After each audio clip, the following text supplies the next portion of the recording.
आदाब, नमस्कार। आप देख रहे हैं INN चैनल। मैं हूं शेख अहमद अली। प्राइम टाइम में आइए सबसे पहले नजर डालते हैं हेडलाइंस पर।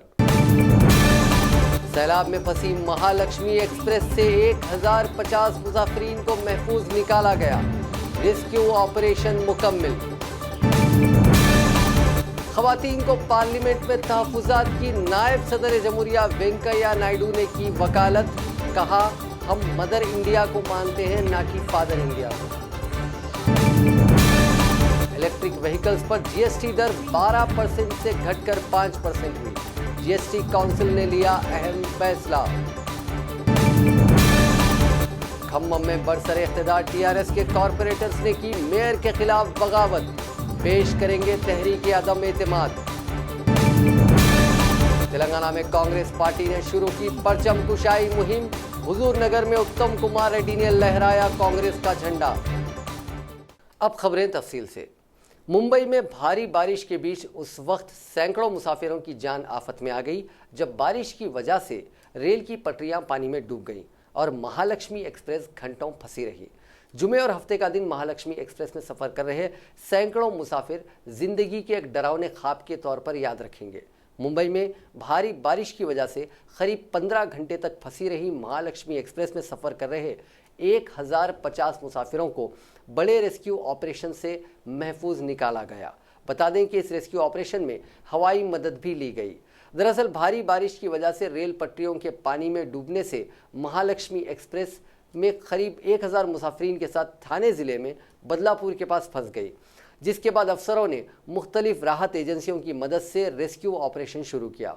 एनडीआरएफ और दीगर राहत बचाव टीम की मदद से जल सैलाब के बीच ट्रेन में फंसे हुए करीब 1050 मुसाफिरीन को महफूज निकाल लिया गया। उन्हें मौके से 1.5 किलोमीटर दूर महफूज जगह पर ले जाया गया। फंसे मुसाफिरीन के लिए खाना, पानी और दवाओं का इंतजाम किया गया। मुंबई में पिछले 3 दिनों से लगातार हो रही बारिश के चलते आम जिंदगी पूरी तरह बिखर गई है। भारी बारिश की वजह से मुंबई में हवाई और रेल खिदमत बुरी तरह मुतासिर हैं। पटरी पर पानी भर जाने की वजह से जहां ट्रेन रास्ते में ही फंस गई, वहीं खराब मौसम के चलते 11 उड़ानों को रद्द किया गया। लोकसभा में समाजवादी पार्टी कायद आजम खान के दिए गए बयान के बाद सभी सियासी पार्टियां उनके सस्पेंशन की मांग पर अड़े हैं। वहीं इलेक्शन मीटिंग के दौरान बीजेपी कैंडिडेट जयप्रदा के खिलाफ कंट्रोवर्शियल रिमार्क्स के मामले में पुलिस ने उनके खिलाफ कोर्ट में चार्जशीट दाखिल की है। लोकसभा इंतखाबात के दौरान 14 अप्रैल को शाहबाद में साबिक वज़ीर आला और समाजवादी पार्टी के सदर अखिलेश यादव ने आजम खान के हक में एक पब्लिक मीटिंग की थी। उस मीटिंग में तकरीर के दौरान आजम खान ने जयप्रदा को लेकर कुछ कंट्रोवर्शियल रिमार्क्स किए थे। इस बयान को लेकर काफ़ी बवाल मचा। मुल्क भर में चौतरफा तनकीद के बाद वुमेंस कमीशन ने भी नोटिस जारी किया था। इंतजामिया ने भी इसका नोट लिया और स्टैटिक मजिस्ट्रेट महेश कुमार गुप्ता ने शाहबाद पुलिस स्टेशन में आजम खान के खिलाफ रिपोर्ट दर्ज कराई थी। इस मामले में शाहबाद पुलिस ने आजम खान के खिलाफ अदालत में चार्जशीट दाखिल कर दी है। रामपुर से एमपी आजम खान ने जयप्रदा पर रिमार्क्स के मामले में सफाई भी पेश की थी। मीडिया से बात करते हुए उन्होंने कहा था कि वो 9 बार से एमएलए हैं और वो अच्छी तरह से जानते हैं कि उन्हें क्या बोलना चाहिए। अगर इस मामले में वो मुजरिम साबित होते हैं तो वो इलेक्शन नहीं लड़ेंगे। मध्य प्रदेश के साबिक वज़ीर आला शिवराज सिंह चौहान ने हफ्ते के रोज कांग्रेस पर हमला बोलते हुए कहा कि कांग्रेस ने खेल की शुरुआत की है, इसे बीजेपी खत्म करेगी। शिवराज सिंह चौहान ने मीडिया से बात करते हुए कहा कि रियासत में कांग्रेस हुकूमत बीएसपी और दीगर पार्टियों की मदद से चल रही है, क्योंकि कांग्रेस ने बीजेपी से कुछ सीटें ज़्यादा जीती थीं। इसीलिए बीजेपी ने उसूली बुनियादों पर हुकूमत बनाने का दावा पेश नहीं किया। शिवराज सिंह चौहान ने कहा कि अब कांग्रेस ने गंदी सियासत करना शुरू कर दिया है और उसे उसका अंजाम भुगतना पड़ेगा। साबिक वज़ीर आला का यह बयान मध्य प्रदेश में हुई सियासी उठापटक के 2 दिन के बाद आया है, जहां अपोजिशन बीजेपी के 2 एमएलएज नारायण त्रिपाठी और शरद कौल ने असेंबली में एक बिल के सपोर्ट में वोटिंग की थी। बीजेपी मेंबरशिप ड्राइव के नेशनल कन्वीनर चौहान ने इल्जाम लगाते हुए कहा कि कांग्रेस, समाजवादी पार्टी और बीएसपी ने उत्तर प्रदेश और मध्य प्रदेश की आवाम के लिए कुछ भी नहीं किया। कर्नाटक में चौथी बार वजीर आला के ओहदे का हलफ लेने के बाद बीएस येदियुरप्पा 29 जुलाई को अक्सरियत साबित करेंगे। कुमारस्वामी की कांग्रेस जेडीएस हुकूमत गिरने के बाद येदियुरप्पा ने जुमे को हलफ लिया था। असेंबली में फ्लोर टेस्ट से पहले जेडीएस के एमएलएज 2 ग्रुप्स में बंट गए हैं। एक ग्रुप ने कुमारस्वामी से बीजेपी हुकूमत को बाहर से तायद करने की मांग की है। इसी बीच साबिक वजीर जीटी देवेगौड़ा ने लेजिस्लेचर पार्टी के इजलास के बाद कहा कि हम सभी ने पार्टी के साथ रहने का फैसला किया है। हालांकि कुछ जेडीएस एमएलएस का सुझाव है कि बीजेपी हुकूमत को बाहर से साथ दिया जाए, जबकि कुछ एमएलएस ने अपोजिशन के किरदार में रहने और पार्टी को मजबूत करने की सलाह दी है।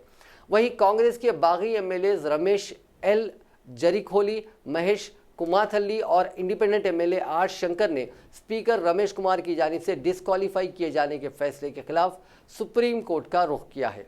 रमेश कुमार ने तीनों बागी एमएलएस को जुमेरात के रोज डिस्क्वालीफाई कर दिया था, साथ ही उनके बाई इलेक्शंस लड़ने पर भी रोक लगा दी। नायब सदर जमहूरिया एम वेंकैया नायडू ने कहा कि खवातीन के लिए पार्लियामेंट में रिजर्वेशन दिए जाने चाहिए। मुंबई में एक इजलास से खिताब करते हुए वेंकैया नायडू ने कहा कि हम देश को, मुल्क को मदर इंडिया कहते हैं, ना कि फादर इंडिया। इससे ये साबित होता है कि खवातीन को मुल्क में कितनी अहमियत दी जाती है। मुल्क में उनकी आबादी 50% है।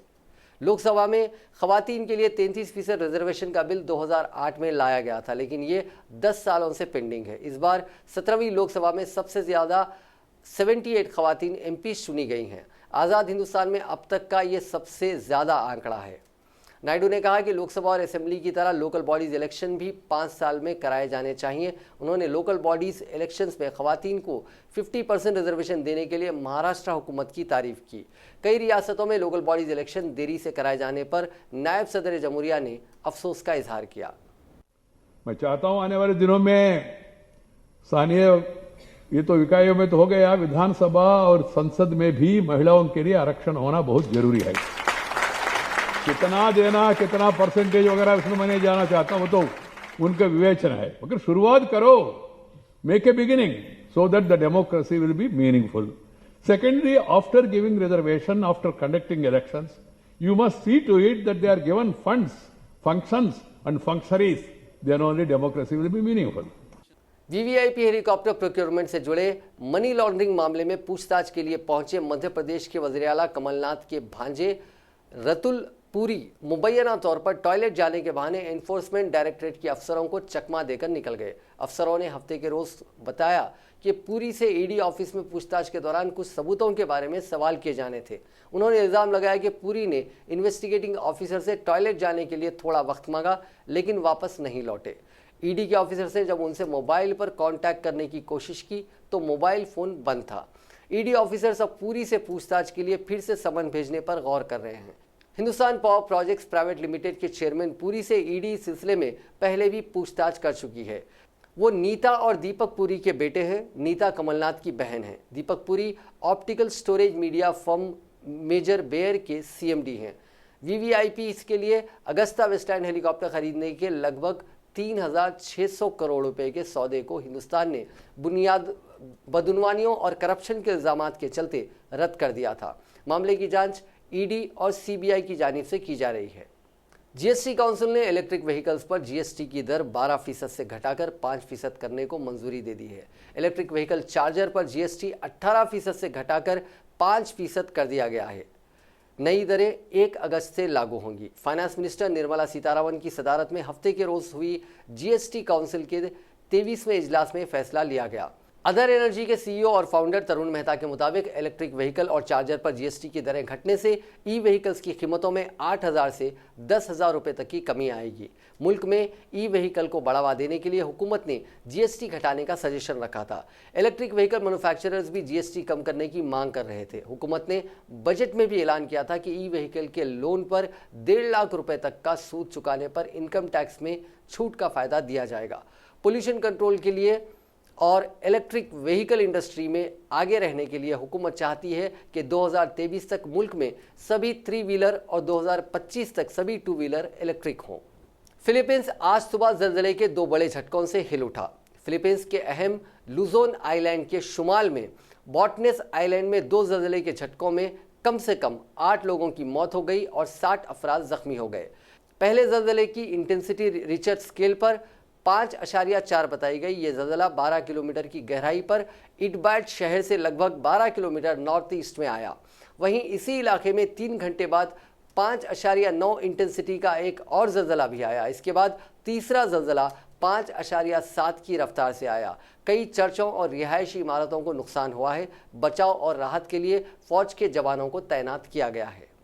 नाजरीन, अब नजर डालते हैं कुछ मकामी खबरों पर। MIM लीडर अकबरुद्दीन अवैसी की तकरीर में कोई इश्तियाल अंगेज बयान नहीं है।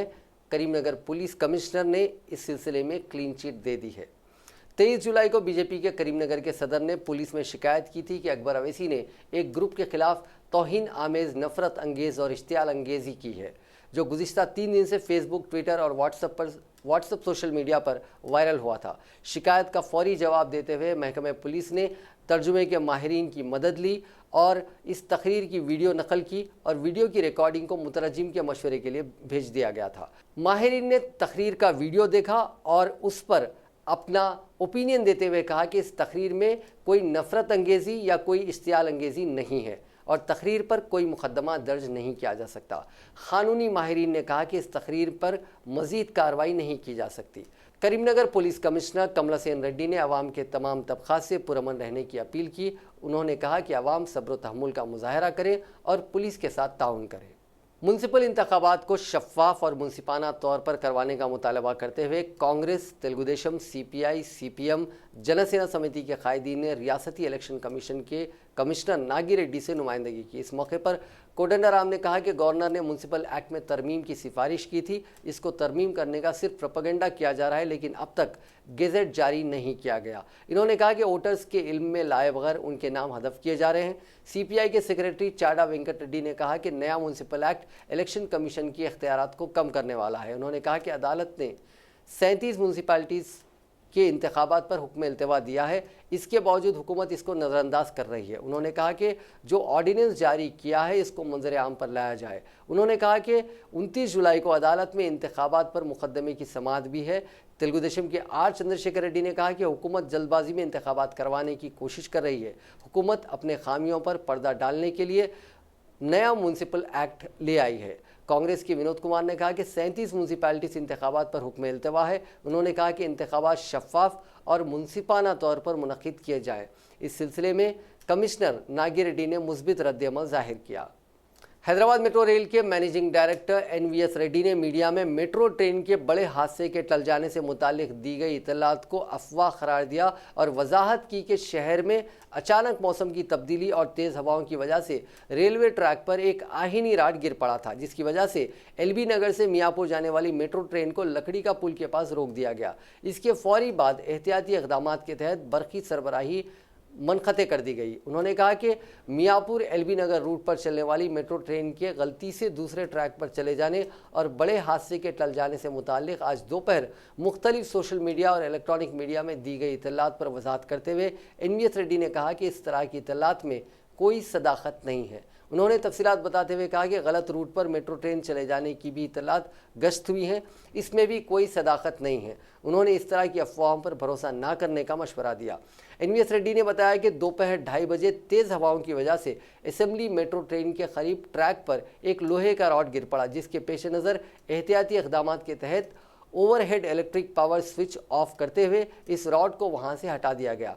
उन्होंने बताया कि ट्रेन में OHE की तवानाई ना होने की वजह से ट्रेन को बैटरी की मदद से चलाया गया।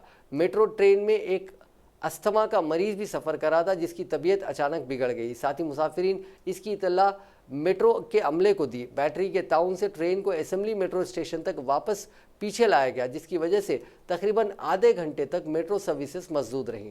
बाद मेट्रो सर्विसेज को बहाल कर दिया गया। उन्होंने कहा कि दरमियान में अचानक ट्रेन के रुक जाने से मुसाफिरीन में तशवीश की लहर पैदा हो गई और सोशल मीडिया पर मेट्रो ट्रेन दूसरे ट्रैक पर चले जाने की अफवाहें गश्त करनी शुरू हो गईं।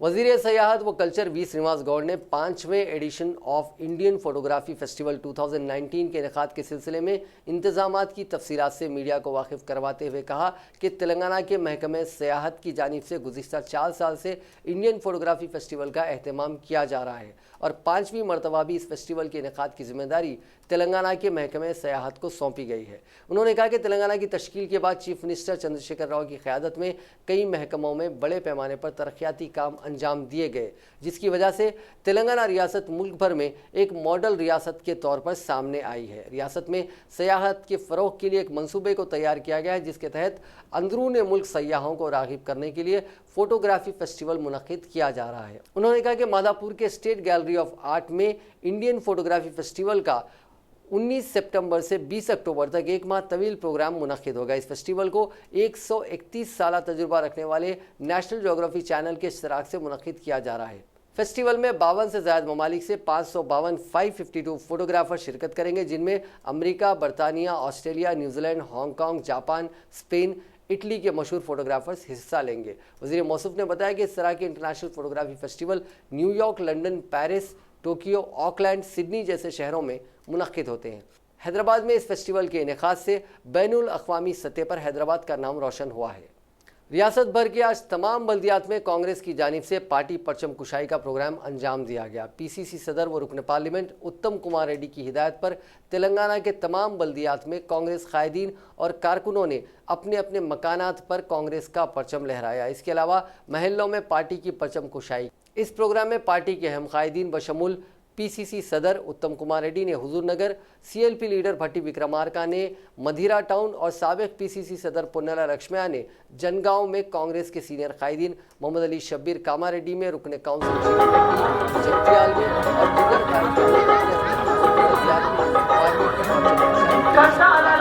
दीगर डिस्ट्रिक्ट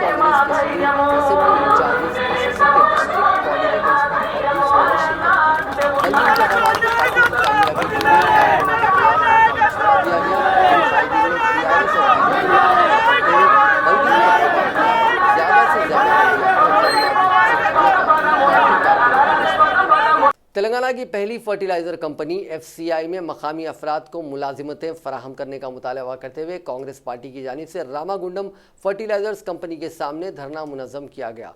रामागुंडम कांग्रेस के इंचार्ज MS राज ठाकुर ने इस धरने की क़यादत की। इस मौके पर खिताब करते हुए उन्होंने कहा कि कांग्रेस दौर में कायम की गई इस फैक्ट्री में गैर मकामी अफराद को मुलाजिमतें फराहम की जा रही हैं। उन्होंने इल्ज़ाम लगाया कि मरकज़ और रियासती हुकूमतें मकामी अफराद को रोज़गार फराहम करने में नाकाम हो गई हैं। राज ठाकुर ने कहा कि Ramagundam fertiliser and chemical limited factory में मकामी अफराद को ज़्यादा से ज़्यादा मौका फराहम किया जाए। इस धरने में 3000 अफराद ने शिरकत की। बाद अज़ां आला अहदेदारों ने मकामी अफराद को 40% रोज़गार फराहम करने का तयक़ुन दिया, जिसके बाद धरना ख़त्म कर दिया गया। खम्मम म्यूनसिपल कॉरपोरेशन में बरसरे इख्तिदार जमात टीआरएस के कॉरपोरेटर्स ने मेयर पापालाल के खिलाफ बगावत कर दी है। टीआरएस के 42 कॉरपोरेटर्स में से 37 कॉरपोरेटर्स ने एक इजलास मुनक्किद करते हुए खम्मम म्यूनसिपल कॉरपोरेशन के मेयर पापालाल के खिलाफ तहरीक अदम एतमाद पेश करने का ऐलान किया है। इस सिलसिले में बागी कॉरपोरेटर्स ने इजलास में एक करारदाद भी मंजूर की और करारदाद का मकतूब मकामी रुकन असम्बली P अजय कुमार के हवाले किया। मेयर के खिलाफ बगावत करने वाले टीआरएस के तमाम 37 कॉरपोरेटर्स ने टीआरएस रुकन असम्बली अजय कुमार से बातचीत की और मेयर के खिलाफ शिकायत की। इन कॉरपोरेटर्स ने रुकन असम्बली को बताया कि मेयर उनके डिवीज़न में बगैर इतला के दौरा कर रहे हैं। मेयर के दौरे का उन्हें इल्म भी नहीं हो रहा है। ज़राए के मुताबिक रुकन असम्बली अजय कुमार ने बागी कॉरपोरेटर्स की शिकायत को चीफ मिनिस्टर चंद्रशेखर राव के इल्म में लाने का तयक़ुन दिया। उन्होंने कहा कि पार्टी को नुकसान पहुंचाने वाले किसी भी सरगर्मियों की तायद नहीं की जाएगी। इस मौके पर मीडिया से बात करते हुए डिप्टी मेयर B मुरली ने बताया कि मेयर पापालाल की हरदर्मी और साथी कॉरपोरेटर्स को नज़रअंदाज किए जाने के बाद उनके खिलाफ तहरीक अदम एतमाद पेश करने का फैसला किया गया। इस सिलसिले में पार्टी के रुकन असम्बली से अपनी तशवीश को वाकिफ करवाया गया। रियासत में सिविल सप्लाईज की जानिब से खरीदे गए धान के चावल को महफूज करने के लिए गोदाम की गुंजाइश नहीं है। इसके पेश नज़र फूड कॉरपोरेशन ऑफ इंडिया और तेलंगाना सिविल सप्लाईज ने राइस मिल्स में तैयार होने वाले चावल को केरला रवाना करने का फैसला किया है। महकमे सिविल सप्लाईज के ज़राए के मुताबिक तजुर्बाती तौर पर आज संगारेड्डी ज़िले से आज 80 कंटेनर पर मुश्तमिल 2500 metric tonne boiled rice Kerala के कोची में वाक़ एफसीआई गोदाम मुंतकिल किया गया। ज़राए ने बताया कि इस साल खरीफ और रबी में सिविल सप्लाईज की जानिब से 77 लाख मीट्रिक टन धान की खरीदी की गई, जिनमें 40 लाख मीट्रिक टन रियासत की ज़रूरियात के लिए मख्तस किया गया। बाकी धान को राइस मिल्स में बॉयल राइस में तब्दील करते हुए इसे गोदामों में महफूज रखने के इक़दाम किए जा रहे हैं। रियासत में एफसीआई के गोदामों की किल्लत की वजह से यहाँ के चावल को केरला मुंतकिल करने के इक़दाम किए जा रहे हैं।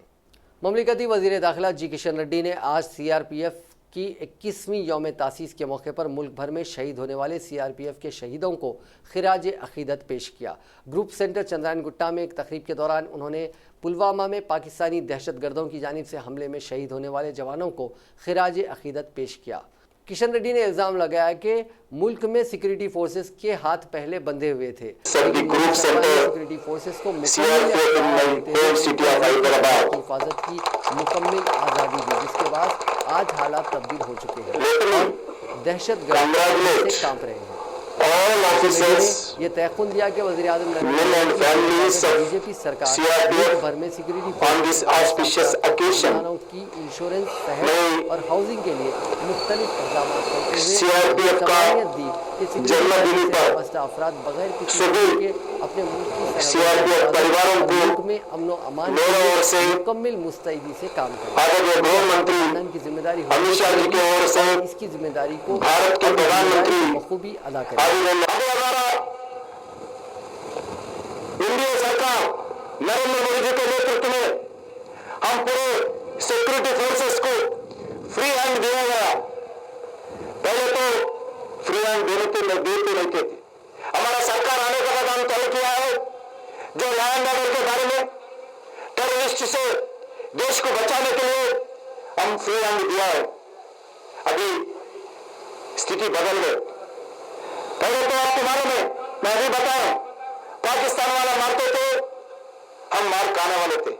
हम क्या करते थे, हमारे जवान शहीद हो गए, हमारे सिविलियन शहीद हो गए, हम जाते थे, कैंडल जलाते थे, फूल लगाते थे, मौन प्रकट करते थे। अभी बदल गया, स्थिति बदल गया। हमारे एक जवान को मारे तो हम 10 जवान को मारेंगे। ये हमारा भारतीय जनता पार्टी का, सरकार का, नरेंद्र मोदी सरकार का, ये हमारा आने वाले दिन में यही काम करेंगे। कोई जवान शहीद होना नहीं चाहिए। मैं सीआरपीएफ अधिकारियों से भी मैं प्रार्थना करता हूं, कम से कम कोई जीरो कैजुअलिटी होना चाहिए, आने वाले दिन में जो भी इक्विपमेंट चाहिए, मॉडर्न इक्विपमेंट चाहिए, मॉडर्न ट्रेनिंग चाहिए, हम हमारा सरकार की तरफ से मैं विश्वास दिलाना चाहता हूं। आपका जो सिक्योरिटी के लिए काम करे, पूरे फोर्स को इक्विपमेंट जितने भी खर्च हो, हमारा सरकार दुनिया में किधर भी मिले, हम लाके आप लोगों को देने के लिए हमारा सरकार तैयार है। हम इसके साथ ही साथ जो सिक्योरिटी फोर्सेस है, उनके इंश्योरेंस के बारे में, उनके हेल्थ के बारे में, उनके हाउसिंग के बारे में भी हम अभी मीटिंग में सोचे। जितने पैरामिलिट्री, जितने स्टेट में पुलिस काम करते हैं, उनके हेल्थ के बारे में, पूरे परिवारों के हेल्थ के बारे में देखभाल करने के लिए हमारा सरकार निर्णय लिया है। उसके लिए कार्यक्रम आने वाले दिन में हम तैयार कर रहे हैं। बीजेपी के कौमी सेक्रेटरी इंद्रसेन रेड्डी ने कहा कि टीआरएस और कांग्रेस बीजेपी से खौफ खा रहे हैं, इसलिए दोनों बीजेपी को निशाना बना रहे हैं। मीडिया से बात करते हुए उन्होंने कहा कि कांग्रेस और टीआरएस दोनों ने यह कबूल कर लिया है कि बीजेपी मुतबादिल जमात है। उन्होंने कहा कि रियासत में बीजेपी कहाँ है, ये सवाल टीआरएस कायदीन को कविता से करना चाहिए। उन्होंने कहा कि बीजेपी रास मुकाबला करती है तो टीआरएस की अवामी नुमाइंदों को निशाना नहीं बनाती। उन्होंने कहा कि बीजेपी ने तेलंगाना बिल की तायीद की थी, इसका ये मतलब नहीं कि वो कांग्रेस के साथ मिल गई है। उन्होंने कांग्रेस के इल्ज़ामात को मज़ा का खैज करार दिया। उन्होंने कहा कि कांग्रेस के कारकुनों में भरोसा नहीं है, कायदीन की ताकत नहीं है और इस पार्टी का सदर भी नहीं है। हैदराबाद के गांधी हॉस्पिटल में टिकटॉक वीडियो बनाने वाले मेडिसिन के 2 तुलबा की मौतली के वाक़े को अभी भूल ही नहीं पाए कि आज महकमे सेहत के 3 मुलाजिमीन को इसी तरह की सरगर्मियों में मुलविस पाए जाने पर मुअत्तल कर दिया गया है। यहाँ मौसूला इत्तलात के मुताबिक Karimnagar medical and health department में काम करने वाले 3 मुलाजिमीन को दफ्तर में टिकटॉक वीडियो बनाने के इल्ज़ाम में मुअत्तल कर दिया गया। इन मुलाजिमीन की शिनाख्त देवैया, मिनी, स्मिता और जयलक्ष्मी की हैसियत से हुई है। दिव्या मनी और स्मिता जूनियर असिस्टेंट मुलाजिमीन बताए गए, जबकि जयलक्ष्मी लैब असिस्टेंट के तौर पर खिदमात अंजाम देती थी। इन तीनों की जानिब से बनाया गया एक वीडियो टिकटॉक पर काफ़ी वायरल हुआ, जिसके नतीजे में इनके खिलाफ कार्रवाई की गई। इंडिया ए टीम इस वक्त वेस्टइंडीज़ दौरे पर है और इंडिया ए के साथ वेस्टइंडीज़ का पहला अनऑफिशियल टेस्ट मैच खेला जा रहा है। नॉर्थ साउंड में खेले जा रहे इस मैच में इंडिया ए के स्पिनर शहबाज नदीम ने कमाल की गेंदबाजी की है। नदीम ने पहली इनिंग्स में भी 5 विकेट चटकाए थे और दूसरी इनिंग्स में भी उन्होंने 5 विकेट लिए, यानी नदीम ने इस टेस्ट मैच की दोनों इनिंग्स में कुल 10 विकेट लिए। इस टेस्ट मैच की पहली पारी में नदीम की खतरनाक गेंदबाजी की वजह से मेज़बान टीम सिर्फ 228 रन बना सकी। नदीम ने पहली पारी में वेस्टइंडीज के मिडिल एंड लोअर ऑर्डर को तहस नहस कर दिया था। वहीं इसके बाद वेस्टइंडीज की दूसरी पारी में भी उन्होंने कहर बरपा दिया। नदीम की गेंदबाजी के दम पर वेस्टइंडीज ए टीम दूसरी पारी में और कम स्कोर यानी 180 रन पर ऑल आउट हो गई। दूसरी पारी में नदीम ने वेस्टइंडीज के टॉप के 3 बल्लेबाजों को अपना शिकार बनाया। इसके बाद टीम संभल नहीं पाई और 180 के स्कोर तक ही पहुंच गई। शहबाज नदीम की खतरनाक गेंदबाजी की वजह से इंडिया इस टेस्ट मैच को जीतने के करीब पहुंच चुकी है। शहबाज नदीम ने मैच की पहली पारी में 22 ओवर में 62 रन देकर 5 विकेट लिए थे, जबकि दूसरी पारी में उन्होंने 21 ओवर में 47 रन देकर 5 विकेट लिए हैं। दूसरी पारी में नदीम के अलावा मोहम्मद सिराज ने 3 जबकि शिवम दुबे ने 1 विकेट लिया। हिंदुस्तान को जीत के लिए फिलहाल 68 रन की जरूरत है और उसके 9 विकेट बाकी हैं। नाजरीन, आखिर में एक बार फिर से नजर डालते हैं हेडलाइंस पर। सैलाब में फंसी महालक्ष्मी एक्सप्रेस से 1050 मुसाफिरीन को महफूज निकाला गया। रेस्क्यू ऑपरेशन मुकम्मल। खवातीन को पार्लियामेंट में तहफुजात की नायब सदर जमहूरिया वेंकैया नायडू ने की वकालत। कहा, हम मदर इंडिया को मानते हैं, ना कि फादर इंडिया को। इलेक्ट्रिक व्हीकल्स पर जीएसटी दर 12% से घटकर 5% हुई। जीएसटी काउंसिल ने लिया अहम फैसला। खम्मम में बरसरे इख्तिदार टीआरएस के कॉरपोरेटर्स ने की मेयर के खिलाफ बगावत। पेश करेंगे तहरीक अदम एतमाद। तेलंगाना में कांग्रेस पार्टी ने शुरू की परचम कुशाई मुहिम। हुजूर नगर में उत्तम कुमार रेड्डी ने लहराया कांग्रेस का झंडा। नाजरीन, आज के प्राइम टाइम में बस इतना ही। देखते रहिए INN चैनल।